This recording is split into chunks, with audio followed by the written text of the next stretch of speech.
Shalom, selamat berjumpa kembali dalam acara Obsesi Hati, obrolan seputar suami istri yang sehat dan rohani. Bersama saya Leo Sumampau dan saya Fitri Sumampau Sitorus. Nah, kembali kita berjumpa dengan para pemirsa yang ada di rumah.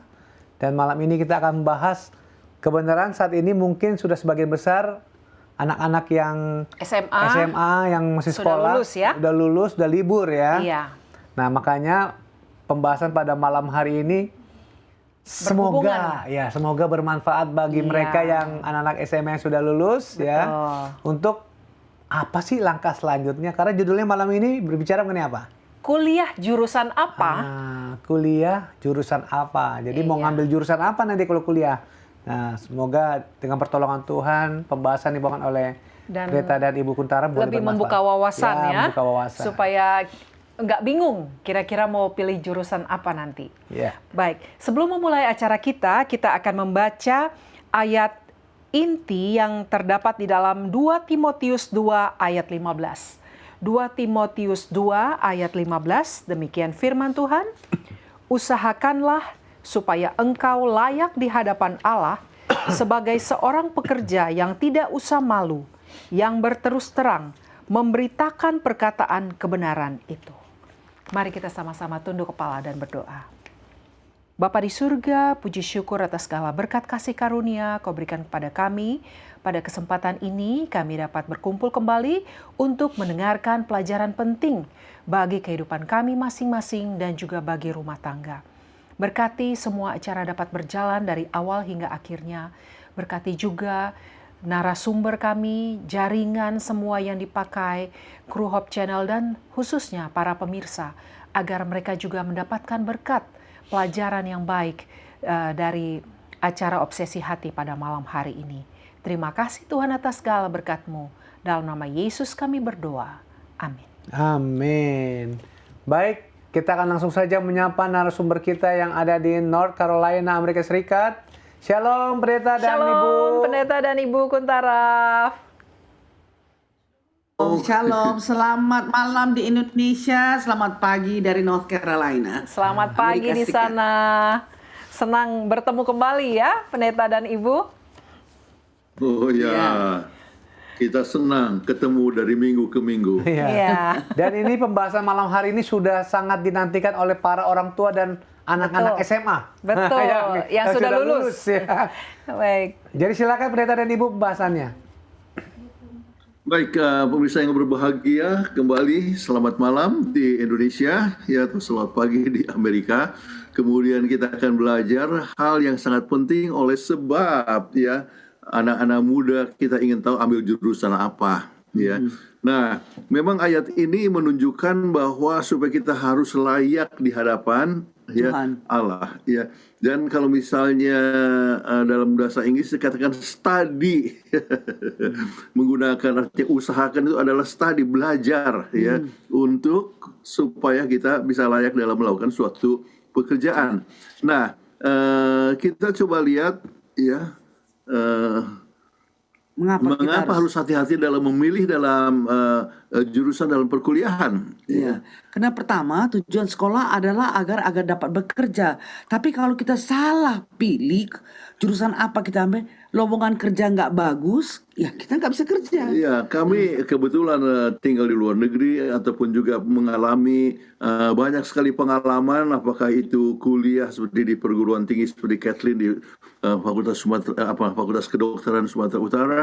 Kemudian kami juga menjadi dosen di UNAI cukup lama ya, di Universitas di Bandung. Kemudian kita dapatkan banyak sekali orang-orang yang ternyata sudah taat mengalami masalah ya.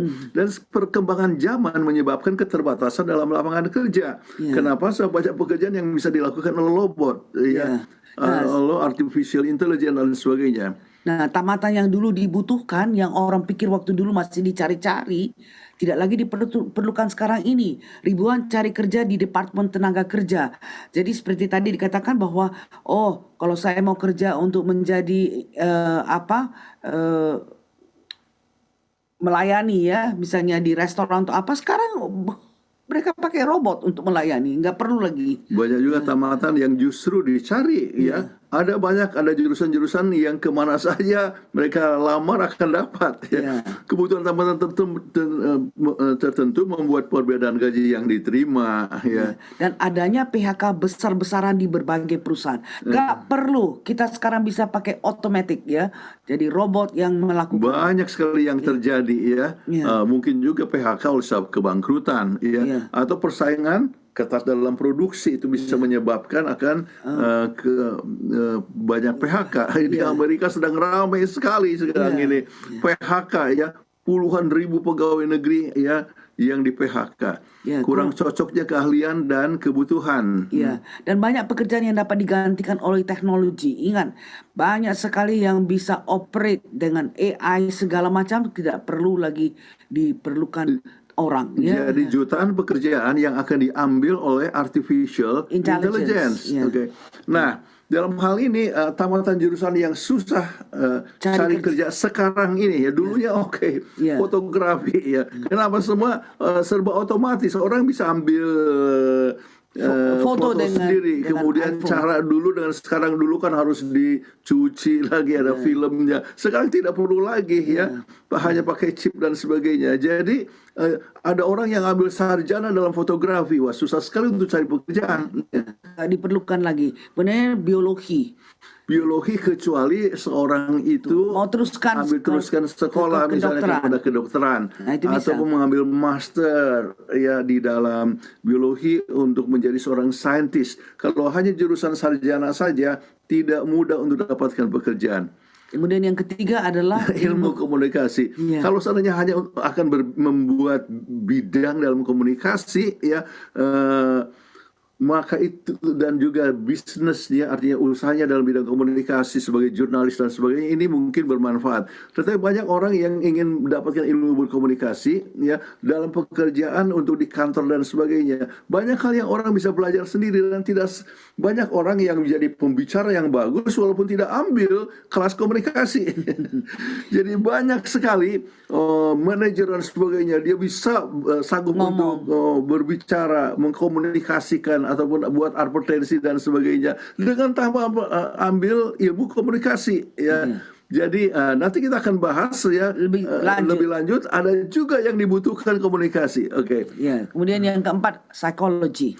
Seorang kalau memang hanya ambil sarjana psikologi itu tidak cukup. Harus mengambil master psikologi. Misalnya dia bisa bikin klinik psikologi dan sebagainya. Sebab kalau misalnya bekerja hanya dapatkan sarjana, ini sekolah-sekolah itu hanya memerlukan kadang-kadang hanya satu psikologis. Jadi akibatnya mengalami kesulitan dalam mendapatkan pekerjaan. Kemudian yang kelima ya, dalam bidang sosiologi. Sosiologi juga demikian ya. Kira-kira akan mengambil jurusan apa? Di Amerika banyak yang dibutuhkan sosiologi tetapi dikatakan social worker. Jadi pekerja sosial itu banyak dibutuhkan di Amerika. Tetapi sosiologi yang hanya sekedar sosiologi yang umum itu akan mengalami kesulitan banyak dalam soal pekerjaan. Mungkin kalau coba lihat di YouTube ya, kebutuhan akan tenaga kerja dalam bidang sosiologi itu minim sekali ya. Kemudian seni sejarah. Seni sejarah ya. Misalnya seni sejarah mau bekerja di mana? Ya, di museum. Banyak umumnya di museum-museum sudah banyak orang yang tahu sejarah ya dan sebagainya. Dan di museum pun ada juga dia punya keterangan-keterangan dan nggak perlu orang untuk menyatakan. Guru sejarah umumnya itu harus juga tahu akan bidang-bidang yang lain ya, jadi orang atau geografi dan sebagainya ya. Jadi masalah ini kembali kalau lihat kepada YouTube di dalam tenaga kerja yang dibutuhkan dalam bidang sejarah itu sangat kecil. Kemudian dalam jurusan filsafat. Nah, juga filsafat, kecuali filsafat seperti yang ada di Universitas Advent Indonesia, yaitu jurusan filsafatnya itu akan menjadi pendeta. Ya, itu kita perlukan pendeta di banyak hal. Tetapi kalau misalnya untuk secara mendalami untuk dalam bidang filsafat, maka sukar akan mendapatkan pekerjaan ya, sebab sangat jarang tempat-tempat yang memerlukan akan tenaga dalam bidang filsafat. Tetapi kalau dia meningkat ke tingkat misalnya master atau kepada doktor S3 dalam bidang filsafat, maka dia akan banyak dibutuhkan. Ya. Kemudian kita lihat dalam studi ilmu perpustakaan. Ya, setiap perpustakaan hanya perlu satu saja. Kalau terlalu banyak yang di ini mau cari kerja di mana, dan universitas pun nggak terlalu banyak. Ya, baik. Kemudian study body, ya. Kemudian juga mengenai masalah manajemen kuliner, ya. Kenapa? Sebab di dalam YouTube orang bisa dapatkan mesin-mesin resep-resep. Orang bisa belajar masak sendiri. Kami di sini ingat makanan Asia yang mau kita makan, ya. Kita bisa bikin mau bikin bapau atau kemarin bikin risoles atau dan sebagainya. Lihat aja dari YouTube. Dan banyak restoran-restoran, ya, kalau kecuali mau buka restoran sendiri, mungkin perlukan bagaimana cara memanage dan sebagainya. Tetapi bidang pekerjaan ini kalau kita mau coba cari, itu jumlahnya sangat sedikit. Baik, nah sekarang mengenal sedikit tentang revolusi industri 4.0, ya. Gampangnya revolusi industri 4.0 atau 4.0 adalah upaya menggabungkan teknologi otomatisasi dengan teknologi informasi yang akan berdampak pada pengurangan keterlibatan tenaga manusia dalam suatu pekerjaan. Nah, negara-negara di dunia termasuk Indonesia saat ini sedang menggaungkan revolusi ini. Jadi orang tidak perlu pakai manpower, ya, pakai aja ini teknologi. Jadi dengan demikian kita memerlukan hal-hal yang penting sekali, yaitu pekerjaan yang baru, ya. Sebab inilah yang dikatakan oleh Oxford Economy dan Cisco. Perubahan tersebut bisa menghasilkan 28 jenis pekerjaan yang baru dalam dekade yang berikut ini, ya. Dan menurut ini World Economic Forum dalam Future of Jobs Report 2020, perubahan pola kerja akan terjadi karena tenaga kerja otomatis meningkat lebih cepat daripada perkiraan. Revolusi robot menciptakan 97 juta pekerjaan baru. Ya, kemampuan berpikir analitis, kreativitas, dan fleksibilitas menjadi salah satu keterampilan yang paling dicari. Bisnis yang paling kompetitif akan fokus pada peningkatan keterampilan pekerja, serta pekerjaan jarak jauh akan tetap ada. Nah, untuk itu ada 3 sisi pekerjaan yang tidak bisa digantikan oleh robot yang kita harus pikirkan. Pekerjaan yang tidak mudah diotomatisasikan oleh suatu sistem. Itu yang pertama. Kemudian kedua adalah pekerjaan yang selalu mendapatkan permintaan banyak dari berbagai sektor industri. Jadi itu harus dipelajari supaya kita jangan sudah belajar setengah mati keluarkan biaya banyak padahal tidak dapatkan pekerjaan. Ya. Kemudian yang ketiga adalah pertumbuhan dari profesi tersebut akan stabil dari tahun ke tahun. Jadi kita harus cari pekerjaan yang bisa terus-menerus diperlukan. Oke. Nah, untuk itu ada sedikitnya 20 jurusan yang memenuhi 3 syarat tersebut. Ya. Baik. Pertama adalah jurusan teknik informatika. Jurusan yang paling utama mendapat lowongan kerja adalah jurusan teknik informatika. Mahasiswa jurusan ini dibentuk agar menjadi ahli dalam bidang teknologi dan mereka belajar tentang pemrograman hingga membuat aplikasi. Jadi akan sangat mudah untuk mencari pekerjaan, ya, dalam jurusan teknik informatika. Anak kami, waktu kedapatan bahwa dia punya jurusan teknik informatika, langsung dipanggil kerja di channel conference. Ketemunya di taman, kita sedang piknik. Ya, langsung dia kerja. Karena dicari, dibutuhkan. Kemudian teknik elektro, jurusan teknik elektro yang ilmunya memiliki pengaruh kuat dalam perkembangan peradaban manusia. Mahasiswanya tidak hanya belajar soal listrik, tetapi juga telekomunikasi. Dan tanpa lulusan dari jurusan ini, perkembangan teknologi internet dan komunikasi mungkin tidak sebaik sekarang ini. Jadi teknik elektro bagus sekali. Kemudian yang ketiga adalah jurusan teknik robotika dan kecerdasan buatan. Jurusan teknik robotika dan kecerdasan buatan merupakan jurusan yang cukup baru di Indonesia. Pada tahun 2021 hanya Universitas Erlangga yang memiliki jurusan ini karena ada kebutuhan sumber daya manusia atau SDM yang kompeten dalam mengembangkan integrasi antara robotika dengan kecerdasan buatan. Jadi untuk para calon mahasiswa ya coba bisa pikirkan akan jurusan ini. Jurusan teknik mesin ya adalah jurusan yang berkutat pada mesin yang digunakan pada berbagai objek teknologi, membuat Anda belajar tentang pembuatan pengoperasian robot ya. Ini pun bagus sekali ya. Jurusan teknik biomedik. Jurusan teknik biomedik merupakan ilmu keteknikan dan ilmu kedokteran yang mempelajari perancangan alat-alat mekanik dan elektronik untuk dunia kesehatan. Sebab anak kami sekarang operasi tidak pakai tangan, pakai robot. Dan kita masih ingat waktu cucu kami pergi open hospital itu, dia bilang, wah, Mami, it's so cool for you to always play with the computer all throughout the day. Dia main seperti komputer, tapi dia tidak tahu bahwa main dengan komputer itu adalah menyayat itu jaringan-jaringan untuk dioperasi. Jadi kebetulan dia jurusan untuk Eurogyne. Jadi operasi. Constructive surgery. Jadi pelvic constructive surgeon. Ya. Jadi itulah dia mengoperasi pakai robot. Oke. Jurusan ilmu komputer. Jurusan ilmu komputer merupakan salah satu jurusan saintek yang tidak ada matinya. Masih terus diperlukan terus. Mahasiswa jurusan ini dibentuk untuk memiliki wawasan global dan tanggap terhadap kebutuhan dunia di bidang teknologi, komputer dan informasi. Oke. Kemudian jurusan sistem informasi. Jurusan ini masih berkaitan dengan teknologi, itu sistem informasi. Mahasiswa jurusan ini akan menjadi komputer manajemen, bisnis untuk merancang sistem yang sesuai dengan kebutuhan perusahaan. Jurusan sistem informasi yang cocok buat Anda yang ingin belajar mengaplikasikan ilmu bahasa IPA atau IPS secara gabungan. Ini bisa ditemukan, yang disebutkan beberapa universitas yang ada. Baik, kemudian jurusan matematika.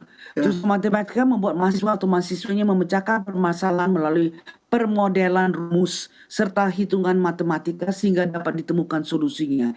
Mata kuliah yang dipelajari akan membuat Anda selalu bertemu dengan data dan angka seperti aljabar, kalkulus, geometri, matematika keuangan dan lain-lain. Jadi perlu untuk menguasai ini.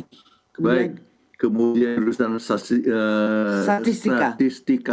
Ya, ini penting sekali seperti yang dikatakan oleh World Economic Forum. Ya, ini adalah salah satu profesi yang dibutuhkan di masa depan, sebab kita ingin selalu untuk mendapatkan statistik daripada apa saja. Waktu kita membuat laporan-laporan ini ataupun persiapan obsesi hati misalnya untuk minggu depan, saya harus lihat statistik. Jadi data sains, jurusan kemudian jurusan ilmu ekonomi. Jurusan yang mempelajari strategi pengelolaan sumber daya yang terbatas permintaan yang tidak terbatas sehingga dapat mencapai kesejahteraan.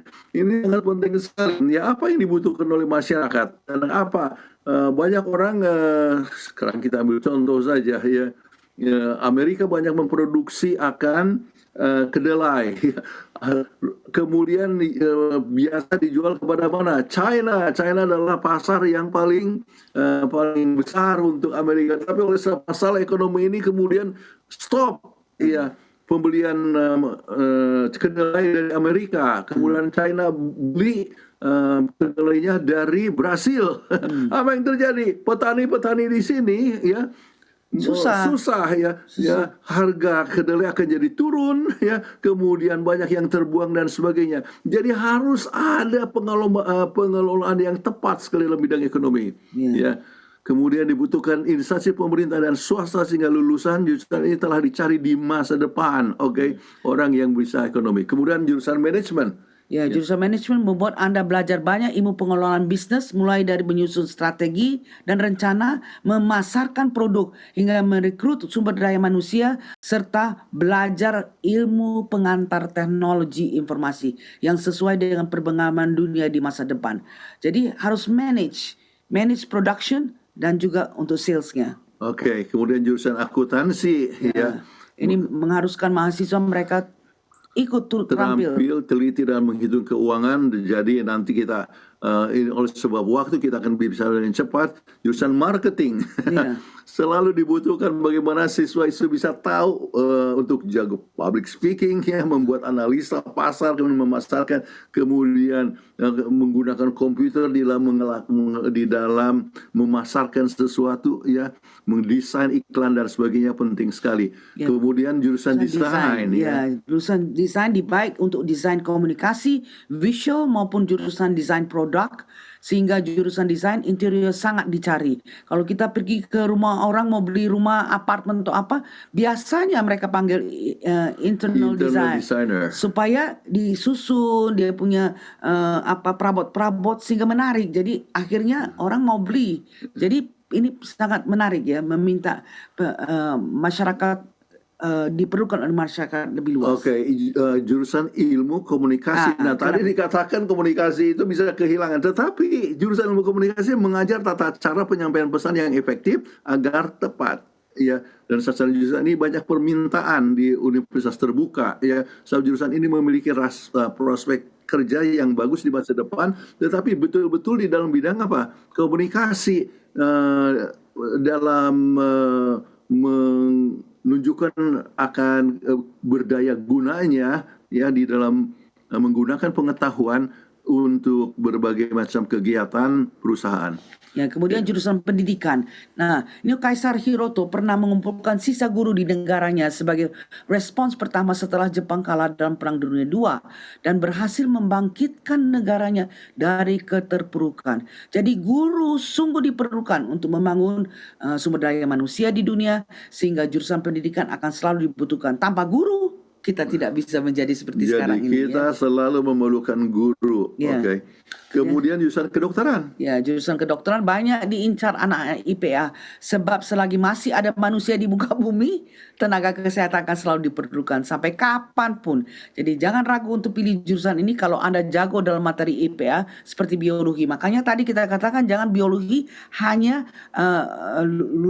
lulusan sampai di situ saja. Tapi kita harus teruskan dari biologi ambil ke kedokteran.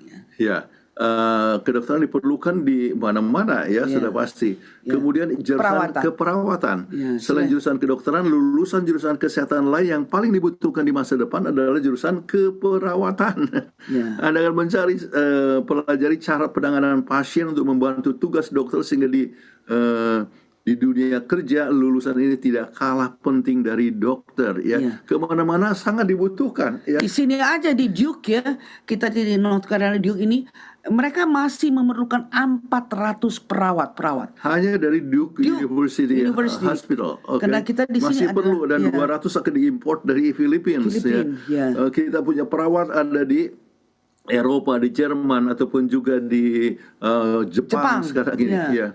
Kita perlukan akan perawat-perawat. Kemudian jurusan kesehatan masyarakat. Ya, public health, ya. Jurusan kesehatan masyarakat di mana Anda pelajari ilmu tentang peningkatan mutu kesehatan masyarakat serta pencegahan penyakit di tengah masyarakat. Lulusan jurusan kesehatan masyarakat tetap dibutuhkan di masa depan. Selalu bekerja di pos-pos pelayanan, ya. Jadi seperti Kathleen, dia dokter, kemudian dia juga mempunyai gelar di dalam MPH, Master of Public Health. Dan begitu tiba di General Conference, langsung, ya, diminta sebagai salah satu associate director, sebab ada pengetahuan kedokteran dan pengetahuan pelayanan masyarakat. Jurusan farmasi, ya. Lulusan jurusan farmasi akan bekerja di balik layar untuk mengidentifikasi, meracik hingga menganalisis obat-obat yang cocok untuk standar kelayakan kesehatan, ya. Walaupun sekarang orang gunakan pakai herbs, herbal dan sebagainya, tetapi tetap diperlukan juga akan obat-obatan. Ya, lulusan jurusan ini akan selalu dibutuhkan guna menyediakan asupan obat yang dapat menjaga kesehatan dan menyembuhkan orang sakit. Jadi Anda bisa kerja di mana? Apakah kita di sini Walmart Farmasi, apakah kita CVS Farmasi, itu selalu dibutuhkan, bukan saja hanya di rumah sakit, ya. Nah, ingatlah, tujuan itu penting sekali. Apa yang dituliskan oleh Ellen G. White dalam Council on Health halaman 50? Ya. Dia katakan kehidupan tanpa tujuan adalah kehidupan yang mati. Ya, pikiran harus dipenuhi dengan tema yang berhubungan dengan kekekalan. Ini akan cocok untuk kesehatan tubuh dan pikiran. Jadi tanpa tujuan mati. Ya, kita harus punya tujuan. Jadi tujuan jurusan apa? Ya, haruslah sesuatu perkara yang sesuai dengan kehendak Tuhan. Sebab ada ayat yang dituliskan oleh Yohanes 6 ayat 27. Bekerjalah bukan untuk makanan yang akan dapat binasa, melainkan untuk makanan yang bertahan sampai kepada kehidupan yang kekal, yang akan diberikan anak manusia kepadamu, sebab dialah yang disahkan oleh Bapa Allah dan dengan meterainya. Jadi kita bekerja ya bukan untuk makanan saja, tapi ya untuk makanan yang kebutuhan bertahan sampai kepada kehidupan yang kekal. Nah, walaupun kita bekerja sebagai seorang pegawai, sebagai manajer atau mungkin seorang accountant, jangan lupa dia harus melakukan itu adalah untuk mendapatkan dana untuk hidup, untuk supaya kita bisa melayani akan pekerjaan Tuhan di gereja masing-masing dan sebagainya. Jadi semua pekerjaan kita haruslah menghasilkan sesuatu, ya, bukan hanya makanan, tetapi makanan yang bertahan sampai hidup yang kekal. Baik, jadi kesimpulan bagaimana memilih jurusan? Ya. Pertama, hanyalah banyak berdoa sebelum menentukan pilihan. Pilihlah jurusan yang mendukung pekerjaan pelayanan. Ya, carilah pekerjaan yang akan dibutuhkan organisasi ataupun masyarakat. Kemudian pilihlah jurusan yang mendukung pelayanan. Ya, dan pilihlah jurusan yang tidak akan digantikan oleh robot. Sebab sekarang sudah di mana-mana pun orang pakai robot. Jadi jangan sampai kita sudah belajar setengah mati padahal kita tidak digunakan. Jadi pilihlah jurusan yang akan bertahan untuk masa depan. Jadi seperti perawat atau dokter ataupun farmasi atau selalu akan dibutuhkan ataupun komputer dan sebagainya ataupun juga ilmu untuk komunikasi kita sebutkan adalah ilmu teknis elektro dan sebagainya. Baik, waktu sudah menunjukkan bahwa kita akan tiba kepada segmen berikut. Terima kasih Pendeta dan Ibu untuk pembahasannya yang sangat bagus ya, untuk sangat bagus dan sangat detail. Jadi orang ada gambaran ya. Untuk guide ya untuk anak-anak SMA yang sudah lulus ya. Betul. Dan puji Tuhan ya, anak-anak kita jurusannya ada disebut di situ ya. Puji Tuhan. jadi sudah pas ya. Jadi semoga bermanfaat buat para orang tua yang anak-anaknya sudah tamat SMA untuk boleh memberikan arahan kepada anak jurusan 20 jurusan saya ingat. Dan bisa menimbang-nimbang ya kira-kira minatnya di mana atau bagaimana gitu. Tapi memang yang pasti kalau jurusan yang berhubungan dengan kesehatan manusia itu pasti akan tetap diperlukan ya. Everlasting ya, terus ya. Kedokteran, perawat, farmasi itu pasti akan dibutuhkan terus ya. Baik, terima kasih kepada Pendeta dan Ibu Kuntaraf untuk bahasannya, dan sebelum kita masuk ke segmen berikutnya, kita akan lihat yang satu ini.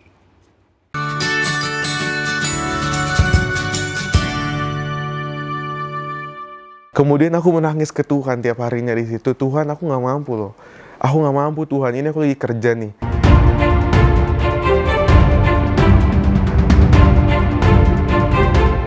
Hai, nama aku Rifan Lumangkun, dan saat ini Anda sementara menyaksikan Moving Motivation and Living. Ketika aku tamat di tahun 2020, mengambil jurusan IT, pada saat itu, aku tuh menyadari bahwa sepertinya kemampuanku itu tidak dalam hal mengoding atau dalam dunia programming. Aku lebih suka ke tampilan, atau yang biasa dibilang tuh desain UI UX atau data scientist, itu seperti itu yang aku suka.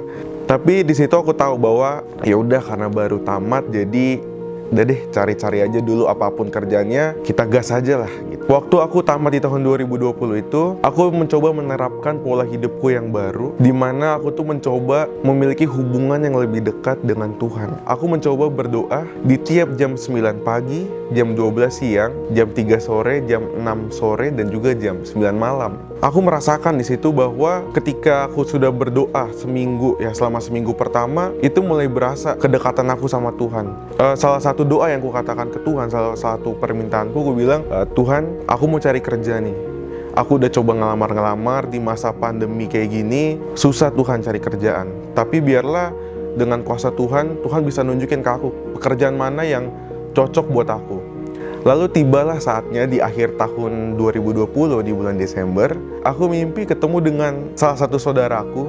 agak random cerita mimpinya. Tapi intinya aku bertemu dengan salah satu saudaraku itu. Di pagi harinya ketika aku bangun itu, dia ternyata ngechat aku, Riven gitu. Terus aku kaget kan, lah kok aku di chat ya? Tumben nih gitu. Kebetulan nih di kerjaan di kantorku lagi buka lowongan IT gitu, lagi cari programmer. Di situ aku kaget, programmer nih, aku tanya. Iya programmer, gimana, tertarik nggak? Katanya. Coba ya aku pikir-pikir dulu ya, ntar aku kabarin deh ntar malam, nggak bisa aku jawab sekarang gitu. Aku berdoa sama Tuhan, Tuhan apakah benar nih kerjaan ini ya yang Tuhan maksud? Aku tahu Tuhan, aku tuh nggak mampu di programmer ini Tuhan. Tapi pada akhirnya aku memutuskan lah, kata hatiku bilang ambil aja, ambil gitu. Akhirnya di malam itu aku langsung ngechat dia, aku ambil deh kak kerjaannya gitu. Karena aku yakin ini Tuhan tunjukin ya, Tuhan pasti bakalan tanggung jawab ya. Kayak Tuhan pasti bakalan pimpin aku gitu. Akhirnya aku interview dengan usernya, salah satu orang IT-nya di perusahaan itu. Bisa bahasa pemrograman ini enggak gitu. Nggak bisa pak. Aku jujur aja, saya nggak bisa pak. Oke, tapi kamu mau belajar nggak? Kau bilang, oke pak saya mau belajar gitu. Oke, kalau gitu nanti kita kabarin lagi ya kalau gimana-gimana. Selama nunggu hasil interview, aku berdoa sama Tuhan. Tuhan tahu aku nggak mampu di programming, tapi aku udah ambil nih. Terserah Tuhan, kehendak Tuhan lah yang jadi. Kalau Tuhan jawaban doa Tuhan aku diterima, berarti aku yakin aku bisa. Akhirnya aku puji Tuhan keterima. Nah di pekerjaan ini aku bergumulnya tuh besar banget. Karena dengan pemrograman yang sama sekali aku nggak bisa, aku belum pernah dengar. Di situ aku dipaksa untuk belajar sendiri. Aku cari tahu sendiri, solve problem coding itu sendiri tanpa ada bantuan gitu. Aku punya tim gitu. Tapi mereka sibuk dengan pekerjaannya mereka sendiri. Jadi tiap jam 9, jam 12, jam 3, jam 6, aku tuh ke kamar mandi kantor. Kemudian aku menangis ke Tuhan tiap harinya di situ. Tuhan, aku nggak mampu loh. Aku nggak mampu Tuhan, ini aku lagi kerja nih. Aku dikasih project.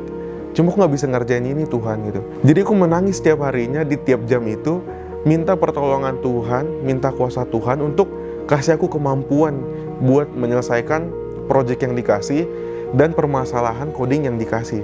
Dan dahsyatnya, hebatnya jawaban Tuhan, setiap aku selesai berdoa, pasti masalah yang aku hadapin di pemrograman itu selalu selesai.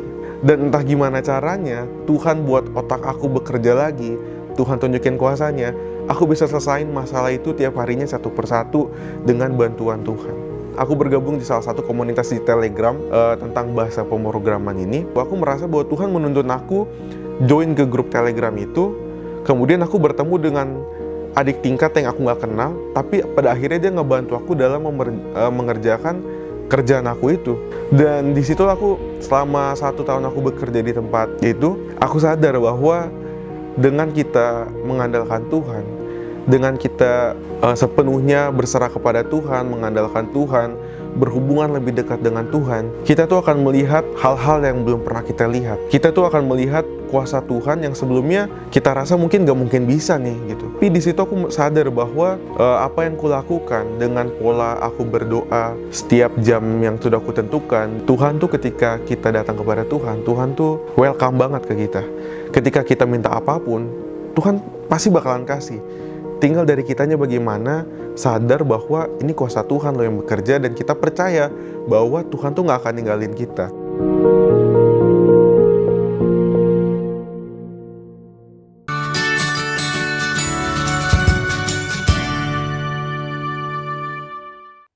Kembali lagi di Obsesi Hati, dan kita akan masuk ke segmen yang kedua, segmen tanya jawab, dan dimana kita sekarang sudah ada guest ya, ada tamu ya, kita tamu nih yang bergabung ya di Obsesi Hati pada malam hari ini. Bukan cuma 1, bukan 2, ada 3. Luar biasa nih. Nah, kita akan langsung saja nih berkenalan dengan mereka. Boleh ditampilkan mereka ya, karena mereka berada jauh, jadi kita via Zoom ya. Baik. Mungkin boleh memperkenalkan yang dari sebelah kiri saya dulu, yang bajunya merah. Ya. Baju merah.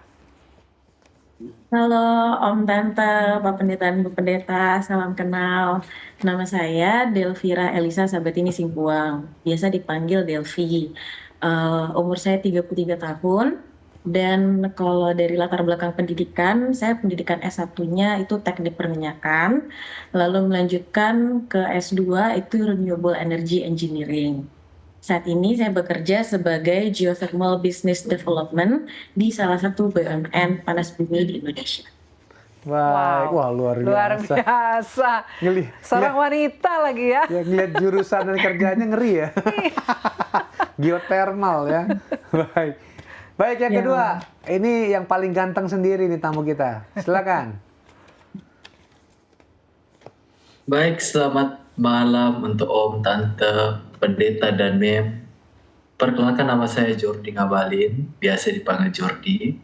Umur 27 tahun dan merupakan alumni dari salah satu universitas negeri di Indonesia dari jurusan teknik sipil. Dan saat ini sedang bekerja sebagai seorang site manager di perusahaan konstruksi dan interior design. Wow, puji Tuhan, luar biasa. Mantap nih mereka ini. Nah, yang terakhir nih, yang sebelah kanan kita, silakan.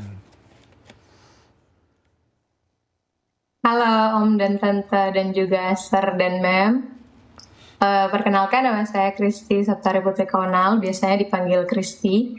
Saya tamatan dari Universitas Kelabat di Manado, dan saya mengambil jurusan pendidikan, majornya di agama, jadi lulus dengan tamatan pendidikan agama. Dan sekarang mengajar menjadi pekerjaan saya sebagai seorang guru di Sekolah Adventist Academy di Kendari. Oke, baik. Wah. Jauh ya dari kita semua ya. Dan ini tanpa adanya Kristi, si Delvira dan juga Jordi nggak bisa jadi orang ini. Kalau nggak ada guru gimana? Ya kan? Betul. Guru berjasa sekali Sangat nih, luar biasa. dibutuhkan. Oke, kita langsung saja karena waktu kita juga berjalan dengan cepat ini. Nah, ini saya mau tanya dulu. Yang pertama ke Jordi dulu ya. Nanti pertanyaan ini sama untuk ketiga orang. Kalau sekarang disuruh milih ulang jurusan kuliah, kalian tetap ambil yang sama atau ganti? Kalau ganti kenapa? Jordi dulu. Oke, ini pertanyaan sangat menarik sebenarnya. Karena saya sendiri yang memilih jurusan saya pada waktu saya SMA. Jadi saya akan tetap memilih untuk memilih jurusan saya. Saya sangat senang dan bangga akan background saya sebagai seorang teknik sipil. Meskipun ada banyak tantangan, tetapi ketika kita sendiri yang memilih, tentunya kita sudah tahu apa sih tantangan yang akan saya hadapi ke depannya.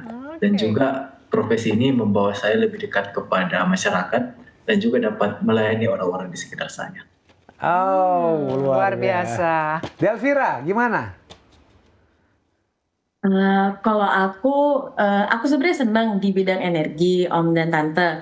Cuman dari kecil tuh aku sebenarnya suka nulis. Jadi kalau misalnya bisa milih ulang nih, masih ada rasa penasaran.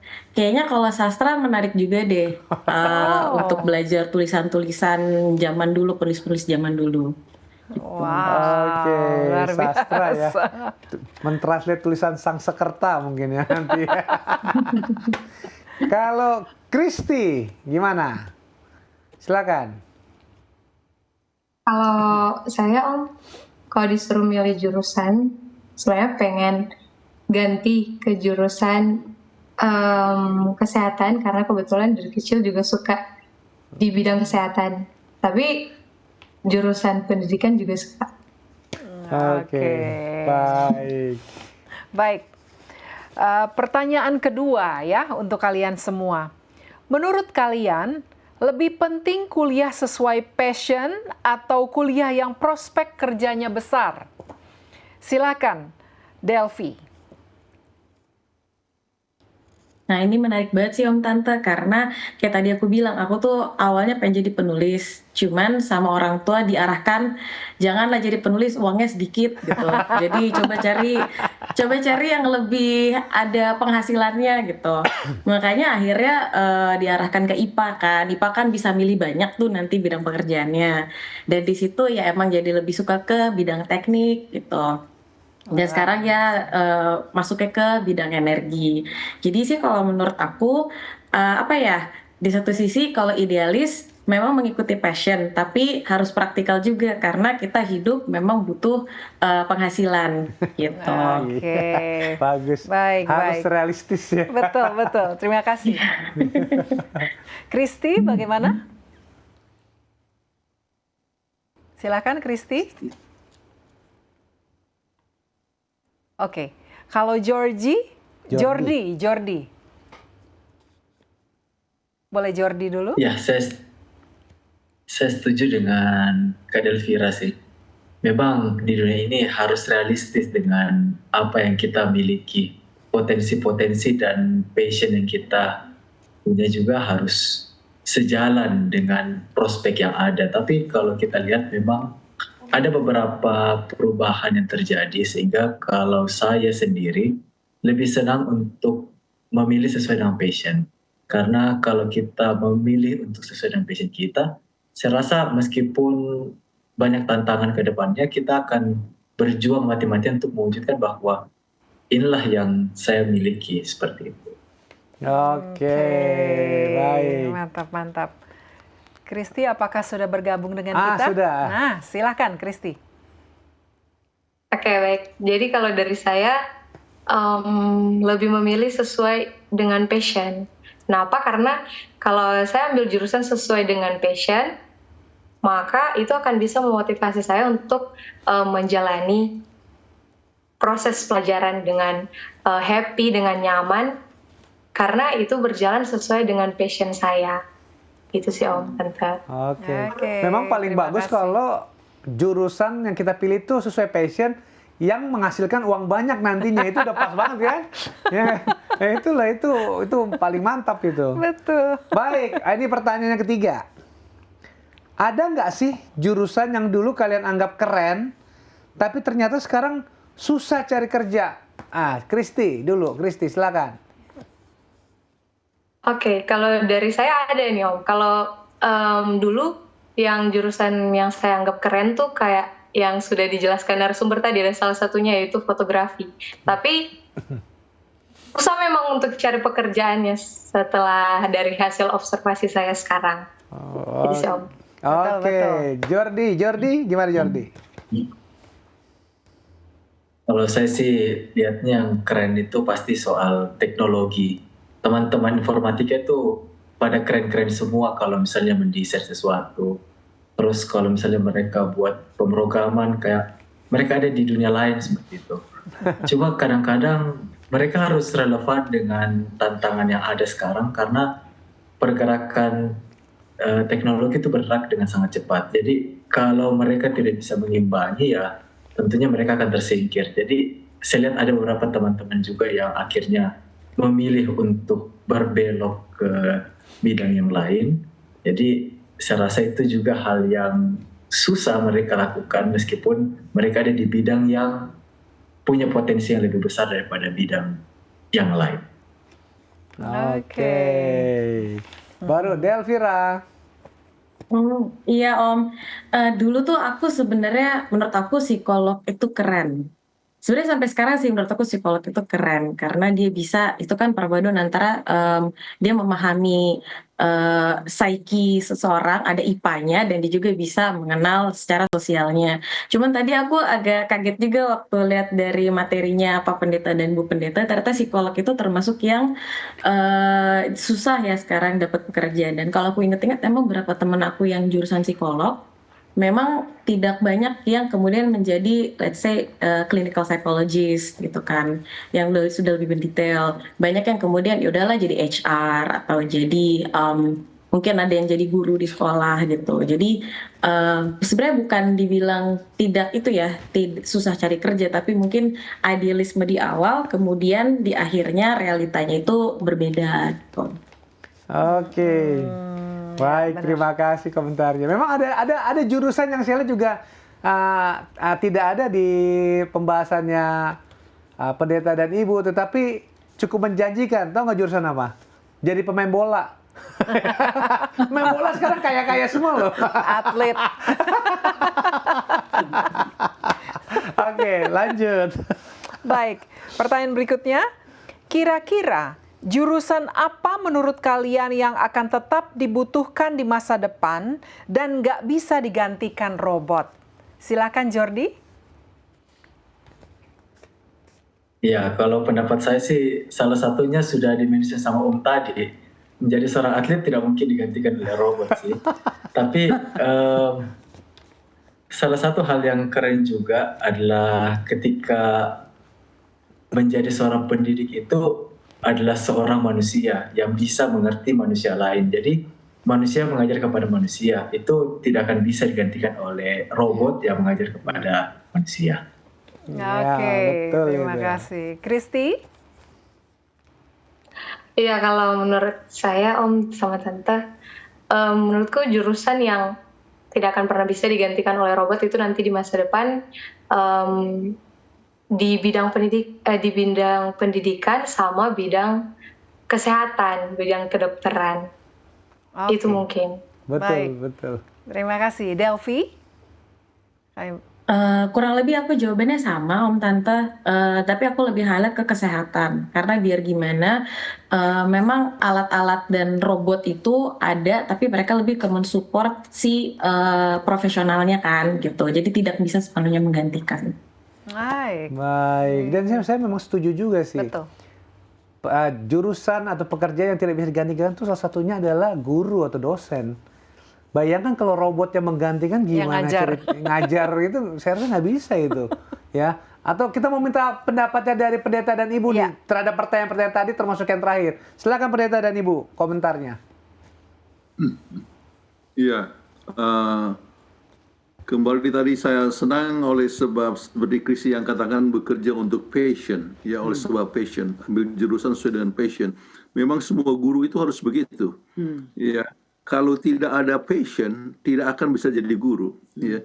Kenapa? Sebab guru itu melakukan pekerjaan yang besar, ya, menentukan masa depan, dapat mengubah manusia, tetapi imbalannya sangat kecil. Ya. Di kampung-kampung masih banyak apa yang disebut istilah gaji damai-damai. Ya. Gaji damai-damai itu gajinya ya sangat kecil sekali, ya tidak sesuai dengan standar yang seharusnya. Tetapi oleh sebab dia guru, ya dia akan tetap berusaha untuk melakukan pekerjaannya dengan sebaiknya. Jadi itu adalah satu hal yang sangat penting sekali bahwa kita melayani dengan passion. Tetapi seperti yang dikatakan tadi, realitas kehidupan itu penting sekali. Tetapi kalau ada passion, saya ambil contoh dari diri saya sendiri. Orang tua saya menghendaki bapak saya itu ambil kedokteran, ya. Famili saya bahkan ada famili katakan saya akan bantu sampai bisa masuk ke kedokteran. Tetapi saya punya passion jadi pendeta. Saya senang ya untuk menjadi pendeta. Kemudian dengan cara ini ya, dengan ambil jurusan kependetaan menarik jiwa dan sebagainya, tetapi ternyata dalam pekerjaan ini ada suatu pengembangan. Saya bisa jadi dosen dalam kependetaan, akhirnya saya diangkat ke divisi, kemudian diangkat ke General Conference, dan bisa membantu dalam segi imbalan ya, dengan sekian lebih baik daripada di Indonesia. Dan kami bisa membuat proyek-proyek yang sangat banyak sekali. Membuat panti asuhan, sekarang kita mengelola 9 panti asuhan, ya. Dan bisa mendukung pasien itu bekerja dengan passion, ya. Sekarang dalam usia yang hampir 80 tahun kami masih tetap kasih pelajaran Alkitab. Ya, kami senang setiap ada ke Indonesia selalu membaptiskan orang, ya, yang kita kasih pelajaran. Jadi itulah bekerja dengan passion. Dan realitas kehidupan, Tuhan memenuhi kebutuhan ini. Waktu di Kupang sependeta, gaji kecil masih bisa menolong anggota yang tidak ada obat untuk berobat atau tidak ada makanan untuk dimakan, kita masih bisa bantu. Jadi Tuhan menyediakan sarana ataupun juga kebutuhan kita jikalau kita bekerja dengan passion. Terima kasih untuk jawabannya. Baik. Demikian segmen kedua, kita sudah berdiskusi dengan guest kita dan kita akan mengikuti yang satu ini.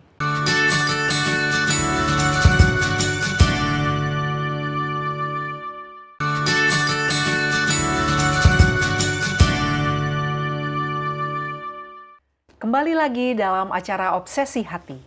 Saat ini kita masuk ke segmen ketiga, menjawab pertanyaan dari guest kita saat ini. Nah, kami berikan kesempatan kepada Jordi untuk memberikan pertanyaannya kepada narasumber kita. Silakan.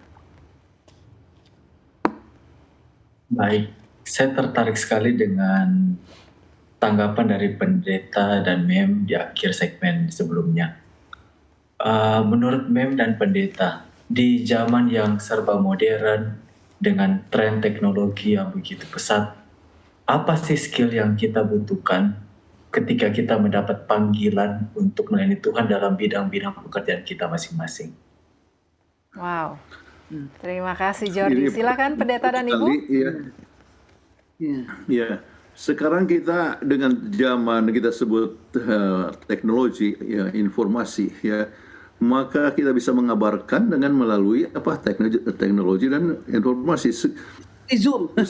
Seperti tadi disebut, kan salah satu desainer, ya, mendesain sekarang misalnya mendesain akan website yang bagus yang bisa menarik perhatian orang untuk belajar firman Tuhan, ataupun juga keahlian di dalam kembali menyusun akan berbagai macam pertanyaan-pertanyaan Alkitab misalnya di internet, ya.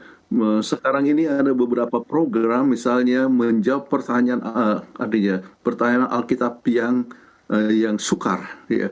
Ya. Dan umum banyaknya itu kan dalam bahasa Inggris sekarang ini, ya. Tapi itu bisa dijadikan satu sarana, ya, dalam bahasa Indonesia orang bisa belajar Alkitab pertanyaan yang sukar, dan kita bisa masukkan kita punya doktrin, ya. Misalnya bertanya, ya, orang mati pergi kemana, ya. Kemudian ke surga, ke neraka, purgatori, kemudian dijawab lagi. Itu nggak ada dalam bahasa Indonesia sekarang, ya. Jadi sesudah itu dijelaskan ayat-ayatnya. Pertanyaan yang kedua begini, ketiga dan sebagainya. Itu adalah satu hal yang dibutuhkan, ya, sekarang ini, yaitu dengan cara yang menarik, memberikan penarikan, dan juga sekarang membuat berbagai macam program-program di YouTube kita, ya. Artinya di YouTube kemudian dipromosikan, disebarkan, ya, supaya orang dapat tertarik, ya, sebab sekarang ini kan di seluruh dunia penggunaan komputer itu ataupun internet itu sangat tinggi sekali, dan salah satu tertinggi di dunia adalah dari Indonesia. Jadi itu adalah hal yang dapat dibuat, ya, di dalam ikut ambil berperan serta di dalam mengabarkan.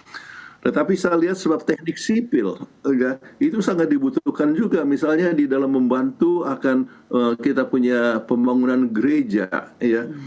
Bagaimana di dalam pembangunan gereja tetap Jordi bekerja di perusahaan, ya, dan sebagainya, mendapatkan income yang tinggi, tetapi menyisihkan waktu juga bagaimana misalnya menolong pembangunan gereja dengan membuat gambar teknik sipilnya untuk sesuatu bangunan yang baik, misalnya. Jadi konsultan yang baik. Itu sangat bagus sekali, kita perlu. Sekarang kita mau bangun panti asuhan kita di Singkawang, ya.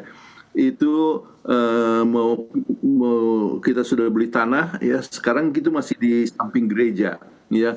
Padahal anaknya itu ada sampai 60 orang, ya. Kita perlu bangunan baru, ya. Jadi perlu misalnya tenaga teknik sipil yang bisa ikut menolong dalam gambarnya yang bagus supaya tetap kokoh dan sebagainya, supaya jangan sampai kena kebanjiran di daerah sana, daerah banjir. Kita sudah ada tanahnya, ya. Jadi hal-hal yang demikian tetap mendukung pekerjaan Tuhan, kemudian dengan dengan profesi masing-masing, ya. Ada sebuah istilah yang dipakai oleh seorang yang bernama William Carey, dia tukang sol sepatu, dia katakan, I cobble shoes to pay expenses, but my business, but soul winning is my business. Baik, terima kasih pendeta dan ibu untuk jawabannya. Sebenarnya Delvira dan Kristi masih mau nanya ini, ya, cuman karena waktunya sudah habis, kita nggak bisa lanjutkan di sesi pertanyaan ini. Jadi nggak apa-apa ya Delvira dan Kristi. Jadi terima kasih Jordi, Delvi, Kristi udah bergabung pada malam hari ini, partisipannya pada malam hari ini. Sukses dalam pekerjaannya, Tuhan berkati semua. Baik, silakan pendeta Kutaraf untuk closing. Ya. Bye-bye. Ya, Tuhan Ya, berkati. selamat jumpa. Senang sekali sudah bergabung dengan kami. Ya, silakan Pendeta Kuntara untuk closing statement-nya. Baik, kita harus ingat tujuan hidup kita, melayani pekerjaan Tuhan, dan untuk jurusan-jurusan yang akan diambil, kita harus banyak berdoa, yang supaya dapat menghidupi kita, tapi tidak bisa terlepas daripada kita punya pelayanan atau tujuan kehidupan. Passion sangat penting sekali. Ingatlah pekerjaan yang dapat menolong pekerjaan Tuhan, saat yang sama menolong juga akan kehidupan kita, ya. Jadi guru, apakah itu perawatan, ataupun kedokteran, ataupun juga sebagai businessman, ya, dan sebagainya, itu akan bagus sekali, ya, untuk menyebabkan kita bisa hidup, tapi saat yang sama juga bisa melayani. Kami undang Ibu Kathleen Kuntaraf untuk membawakan doa tutup. Baiklah, sama-sama kita berdoa. Tuhan, terima kasih atas kesempatan yang Tuhan berikan kepada kami, di mana kami dapat memberikan pengarahan kepada para permisa anak-anaknya yang akan memasuki universitas, supaya mereka dapat memilih jurusan yang mengikuti passion mereka, tetapi dapat juga melayani Tuhan. Biarlah pembahasan ini dapat menjadi berkat, dan mereka dapat juga setelah tamat menjadi saksi-saksi yang baik Tuhan. Terima kasih Engkau telah mendengarkan doa kami. Kami serahkan ini dalam nama Kristus, Juru Selamat dan Penebus kami. Amin. Amin. Amin. Baik, terima kasih Terima Pendeta dan kasih Ibu. Pendeta dan Ibu. Sampai jumpa minggu depan. Baik, demikianlah akhir dari episode kita pada malam hari ini. Terima kasih kepada narasumber kita, Pendeta dan Ibu Kuntaraf, yang telah menyampaikan pembahasannya pada malam hari ini. Kepada pemirsa Hope Channel Indonesia, khususnya pemerhati Obsesi Hati yang selalu setia menyaksikan Obsesi Hati, terima kasih atas atensinya. Dan juga kepada sahabat-sahabat kru Hope Channel Indonesia yang telah bekerja keras memandu acara ini dari awal hingga akhirnya sehingga dapat berjalan dengan baik. Akhir kata, saya Leo Sumampo. Dan saya Fitri Sumampo Sitorus. Saksikan terus Hope Channel Indonesia, televisi yang mengubah hidup Anda. Tuhan memberkati kita.